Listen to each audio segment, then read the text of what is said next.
Let us understand how to make profit. On the right hand side, list down all the earnings in a particular month. As I already told you that profit and loss account is made generally for a month. It can be made for a week, but generally organization used to make it for a month. The total sale or the total other income source, the income generated from the other income sources, also list down the total income on the right hand side. This is the T format of making profit and loss account. On the left hand sides, list down all the expenses that you have done in that particular month. You can categorize those expenses. You can categorize, one category could be the fixed cost, where your salaries, your bank interest, your depreciation cost, that could be the part of your fixed cost. So total fixed cost you will calculate here. Now, for achieving a particular sale or for achieving a particular earnings, you must have done some variable costs. Raw material is one of the major variable cost, which varies according to your production. If production increases, this variable cost increases, and if production decreases, this variable cost decreases. And hence, in variable cost, there might be your raw material, your power consumptions, your steam consumptions, your other chemicals consumptions as well, if you are using those chemicals.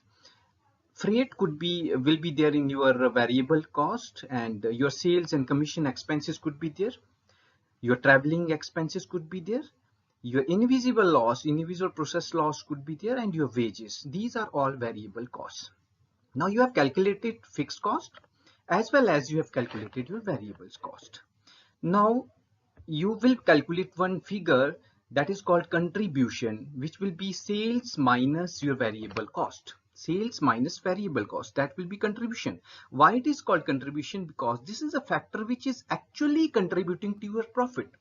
If contribution will be high, your profit will be high, and if contribution will go down, your profit will go down. And hence sales minus your variable cost will be your contribution.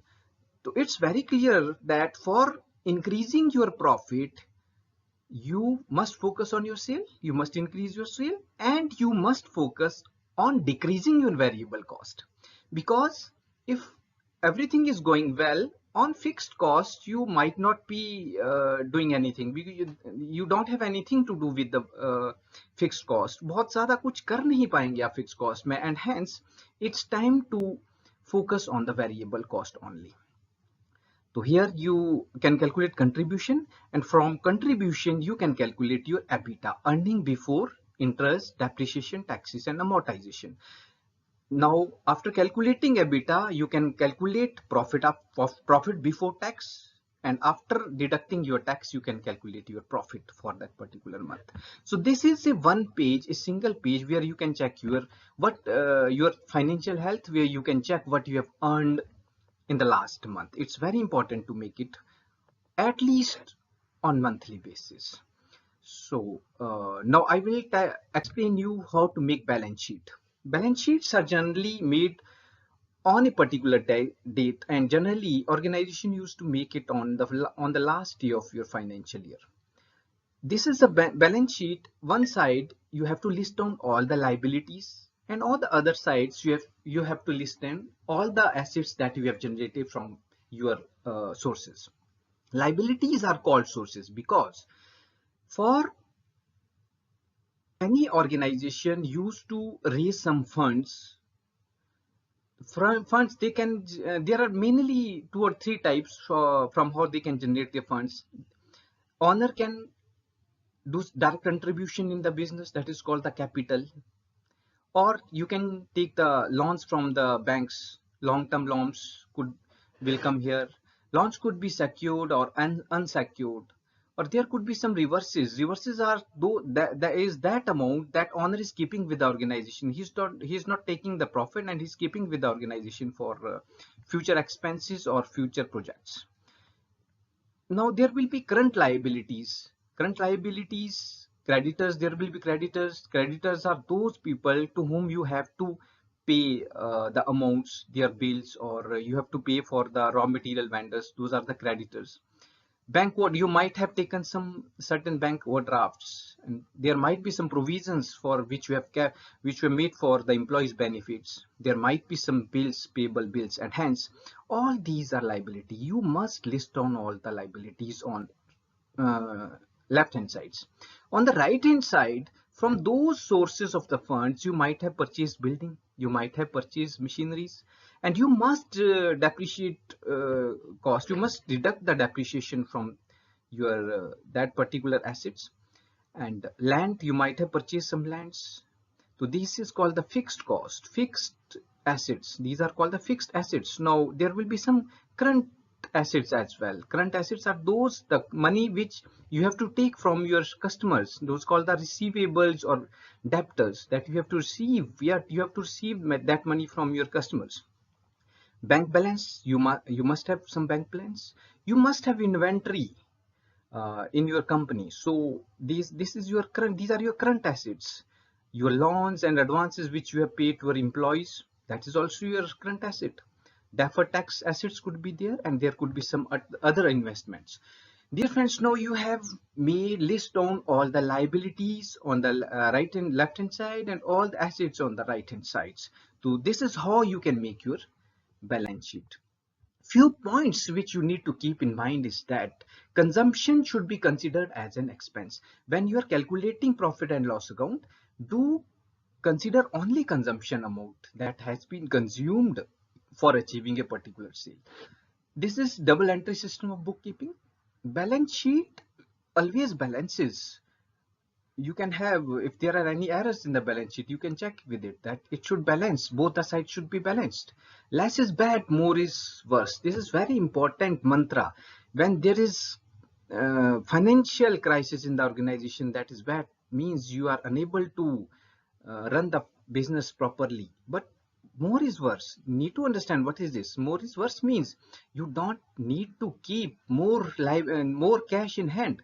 You must invest them properly. You must educate yourself how to invest the funds, what to do with the funds. It's very important.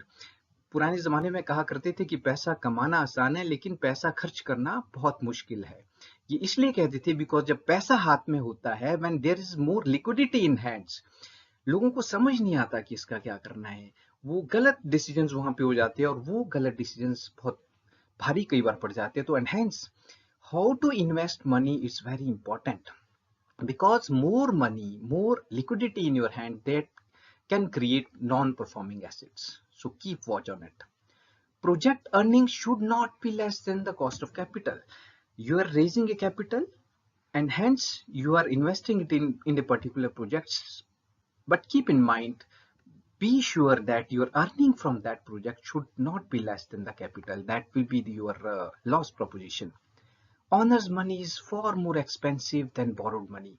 You are borrowing money from a bank at a rate of 12 to 13% rate of interest, but owners might expect more from that. They should expect more from that because they are bearing all the losses, and hence owners' money must be considered more expensive. कई बार हमें खुद ही पता नहीं होता कि खुद ही honours को ये पता नहीं होता, वो खुद ही अपने पैसे को बहुत ज्यादा इंपॉर्टेंस नहीं देते, वो बस पैसा लगा देते हैं. So this should not be the approach. Their money, if you are CEO of the company, do consider the money that has been given by owners as an expensive then the money borrowed from the banks, and hence spend those money very consciously. Sources of the funds are eventually liabilities. Keep in mind, you are generating resources from banks, you're taking loans from the banks. Owner is pumping money in your organization. Every source of money is eventually liabilities. You have to pay back. So do a frugal, that what I already told you, apply a frugal approach. Frugal doesn't means miserly. Frugal means do spend your money very wisely. Don't use short-term funds for a long-term purpose. बहुत गलतियां यहाँ पे कई बार हो जाती है। Funds आ जाता है, देन हम जल्दी से बहुत अच्छी मशीन्स खरीदना चाहते हैं, बहुत महंगी मशीन खरीदना चाहते हैं। दो short term fund should not B applied, should not be used for the long term purposes. Those should be used from the short term purposes, for purchasing raw material, for giving money to your vendors. Those are short term funds and hence should be used for the short term purposes only. That is very important. Only long term funds should be used for the long term purpose. Otherwise, you will find financial crunch. You will not be able to pay salaries to your employees. You will not able to pay bills. You will not able to pay your vendors, and hence it will be very negative for your business.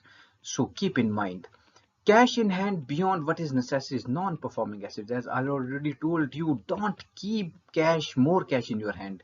Keep as much as is required, only required funds with your hands. Now, two important figures, quick ratio, you need to ensure that your current ratio is current assets divided by current liabilities.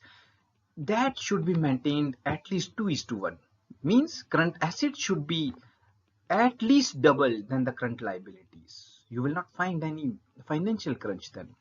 Quick ratio is basically the liquid current assets divided by current liabilities. So this should be at least 1:1. It means that इतना पैसा आपके पास आ रहा है जितना आपको जरूरत है, जितना आपको पे ऑफ करना है अपने वेंडर्स को. You should have at least that money in circulation. So at least it should have a 1:1. These are few important points which everyone should keep in mind, and hence, dear friends, I will again request you, do know the break-even points of your business. The contribution, when contribution will be is equal to your fixed cost, that will be your break-even point. After break-even point, you will be able to earn profits.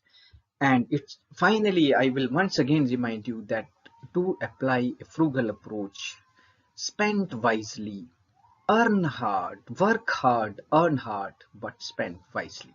Thank you so much.